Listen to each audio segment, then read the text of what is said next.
One day, Brayden Eidenschink Hey, please. hopes to be a Okay, chef. how many eggs again? 2. Chocolate. Tonight's mission? Eggs, water, oil, chocolate. Homemade brownies. Now that's how you make it. It's easy to see the 6-year-old puts a lot of heart into something many of us may take for granted. That's because just like the brownies he puts in the oven, Brayden's heart is also on Alrighty, a we have clock. 28 minutes now. Okay. So November of 2009, we brought him in, and they said your son is in complete heart failure, and he will not make it through the summer if we do not do a valve replacement. Brayden was born with a faulty aortic valve that's resulted in multiple surgeries and a list of heart conditions lengthier than the ingredients listed on his See, I Pillsbury told you box. they might get messy. In short, Might get messy. Brayden's heart is dying. He's died twice. He, by all odds, should already be dead from the amount of blood loss. Sometimes making him sick.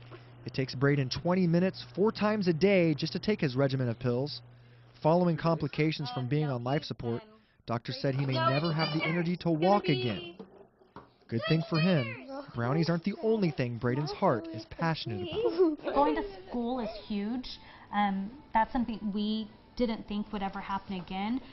After years of being forced to stay at home for study, Brayden is going to school with his peers for the very first time. A child who just months ago needed help just to walk a few steps is now an integral part of his first grade class for 3 hours each morning. L-E. Some won't even realize Brayden is hiding a little secret, not in his heart, but in his pocket. He showed me back at home his diabetic pump that holds a powerful drug called Remodulin.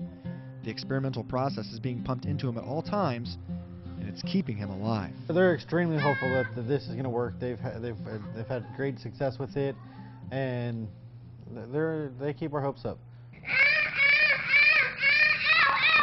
That's it, that's it, that's it, that's it, that's it. I felt that. Brayden has spent a majority of his life in a hospital gown.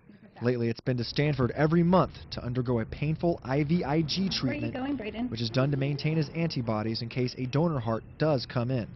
The wait list is long, the odds of a match short. Brayden's demeanor, well, full of heart, I love you, of Brayden. course. I think anytime something bad happens to him, he's like, Mommy, when I get my new heart, this is what I'm going to do. And I'm going to go on a cruise ship, and I'm going to go hiking, I'm going to run, I'm going to play sports. Brayden, to me, is the strongest person that I've ever met. He truly is a miracle, a true life superhero. He's gone through more stuff.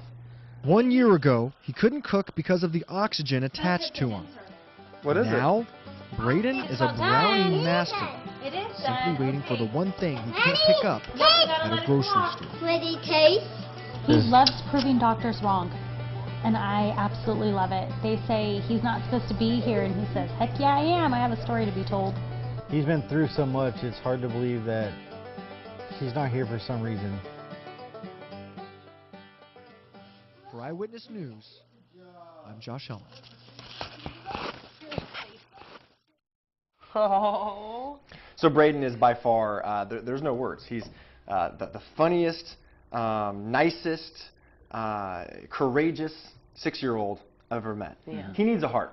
I did this story because we want to encourage not just organ donation, but even pediatric organ donation. It is crucial. Now, the average waiting time for a heart, pediatric-wise, is about 80 days. Okay. It's been over 100 for Brayden. It'll likely be more than a year because, like you saw in the video, he's going to Stanford every month for those treatments so his heart can get ready. Because of his complications in the past with being on this ECMO machine, that's a life support machine, he's built up these antibodies. So his body would likely reject a heart right now, which is why he has all these drugs he's being pumped into right now.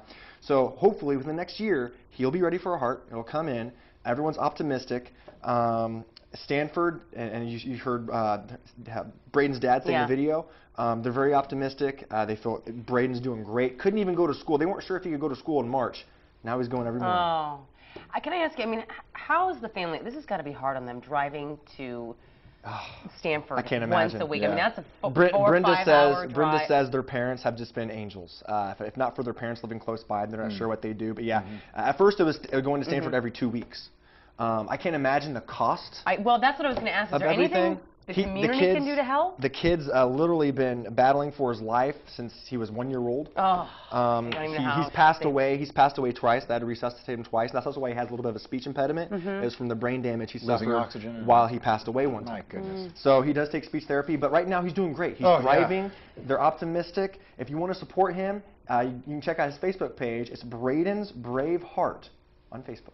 All right, Certainly Josh. prayers help too. Touching Thank you, story. Josh. It really does tug on your heartstrings, Josh. We appreciate it. Really? Quite a spirit on young Brayden. We wish him all the best as Yeah. well.